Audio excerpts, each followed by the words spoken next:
Open-minded ka ba? Are you looking for quick cash? Are you looking to cheat people out of their hard-earned money? Are you looking forward to a future in jail? Then the Ponzi scheme is for you! The Ponzi scheme, named after Charles Ponzi, relies solely on newer investors' funds to pose as the old investors' returns. We've analyzed its structure and previous incidents, such as the 2008 Bernie Madoff scam, and we've concluded that it's time to shift the focus from the crime to the criminal. Thus, we are providing a deeper understanding of the red flags to look out for, and what factors may prolong sustainability. Essentially, all you need to be a scammer are 3 C's: confidence, Charisma, And charm. and perhaps a new smart casual wardrobe and/or prior businesses, connections, and affiliations. So, where do you start, you may ask? with just 7 easy steps, you too could become a scammer. Step 1. Set yourself up for success. A sustainable Ponzi scheme is only as good as its head, so it's crucial for you to know how to seem confident and trustworthy. And don't hesitate to break other people's trust in the process, so that your business won't burn down before it's even started.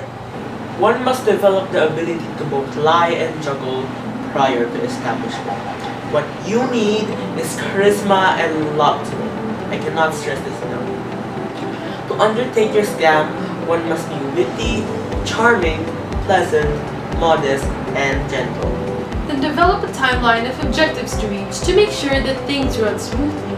Study how the legends did it. Madoff, Rosen, and of course, Charles Ponzi himself.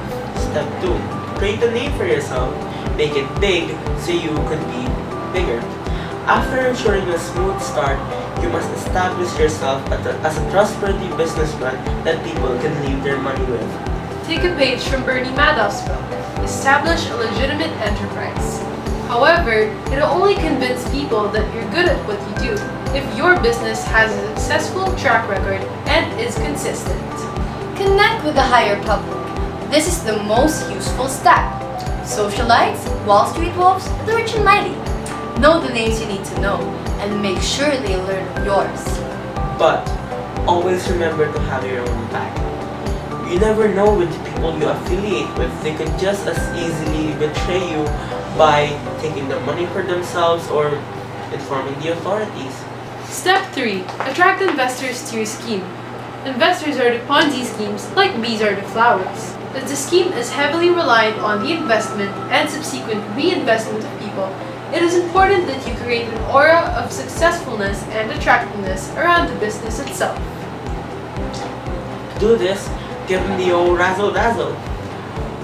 Explain the money's origins with such complexity such as Enron's modern scheme, or with such detail that it cannot be verified. Convey to them a sense of intelligence and something special about your scam. Always present your business as something new, so that in their fascination of its newness, it's forgotten that with novelty comes unknown risks. Remember to continuously reaffirm the basic principles of a Ponzi scheme, being low risk, with high rewards, consistent returns, and barely any time between the investment and return. Step 4. Make money, of course. Rolling the dough in is the name of the game. Promptly returning the invested money along with the interest agreed upon is necessary to maintain the confidence of your investors and prevent red flags from being raised. Get someone with a big name and several interested connections to invest in you first, so that you can quickly gain attention and thus even more investors easily enough, as each well-known person is high on the sucker's list. Always remember to provide a mechanism to move around large sums of money. Shell companies may come in handy at this stage. Try to avoid being discovered by the authorities. You may pretend to be legitimate and fake the books or operate totally illegally, but keep the police off the scent of your Ponzi. Step 5. Maintaining your scheme. This is one of the hardest challenges to overcome in a Ponzi scheme, as they are only projected to last over a few years. But according to CNN, it isn't impossible, as Bernie Madoff's scam lasted for over 20 years. Maintaining the consistency of your returns doesn't only underline your credibility, but it also enables you to prolong your scheme. But be wary, Overly consistent returns often serve as a red flag for investors. Give incentives to boost morale and make sure that the tree branches out more efficiently. Attract the old investors to reinvest and play on the addictive gamble. Step 6. Exit strategically. Take it and leave it. A scheme such as this proves more unsustainable over time as less new investors can be recruited. If only new investors are added, the number of new investors required by 11 months exceeds the world population. Schemes often survive this milestone because many investors, they reinvest. A strategic exit will not only let you leave the scheme with a lot of money, but may also prevent you from being prosecuted for such acts. It's either vanish or be punished. Check for signs that business is slowing down, and by that time be sure to protect all your assets by laundering them, as all assets from the scheme as well as your personal assets will be seized, most likely for it to be returned to its original investors. And finally, step 7. Ready yourself for your downfall. Ready some padding to hold on to the pudding. Eventually, authorities will hear of such scheme and they will come after you. As, according to Frankel, it is in the nature of Ponzi schemes to eventually fall over. When that happens, make sure that you are safe and are unable to be tracked down by your victims. Be like Houdini and disappear. Work out how you'll avoid the authorities and your victims. This may involve moving to a country with no extradition to yours. You may also wish to take some self-defense training in case you bump into a former victim or you find yourself being chased by the police.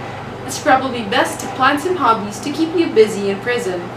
Isn't scamming such fun? Don't you agree? Here are a few more ways to spice up your scam. Using the power of technology, you can expand your scheme throughout the World Wide Web. Transactions can be done online, and the anonymity can greatly help your exit plan. With this advantage, you can prolong your scheme even more. Ponzi schemes shouldn't be the limit for your con artistry. Another way to avoid suspicion is to have a product that investors can buy. This way, movement of large amounts of money won't raise eyebrows. In fact, in 2008, a man from Liaoning province of China swindled around 3 billion yuan selling ant farms. Though, I guess to use this alternative effectively, this product can have a huge markup, and all the orders should be made in bulk. Now that you know the ins and outs of this prominent scheme, you're aware of all the red flags to look out for when entrusting your money to someone. Remember, scammer. S. Set yourself up for success. C. Create a name for yourself. A. Attract investors to your scheme. M. Make money. M. Maintaining your scheme. E. Exit strategically. And R. Ready yourself for your downfall. The next time someone approaches you and asks, "Open-minded ka ba?" you know what to do.